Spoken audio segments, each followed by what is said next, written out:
Мені есте қалған бір хатигамен сөйлесіп келді. 30 жыл ілік РТИ дворецында Нұр театрының ашылышы болған. Данияр Нұрғұлов белән безнең икебезне җибәрделәр котларга, фатихабызны бирергә.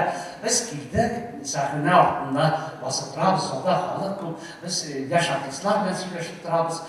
Күрәм еракта Совет лагере әби, ул вакытта мин аны Мәҗит Гафури театрында эшли дип уйлаган идем. Яшь артистлар белән сөйләштек, әйтәм, ай, Совет, апада сезне котларга килгән икән башкорт театры исеменә. Юк, ул хәзер бездә, металлическ сездә. Ул хәзер безнең өлкән артистка булачак, өлкән рольләрне уйнаячак бездә. 30 ел узды.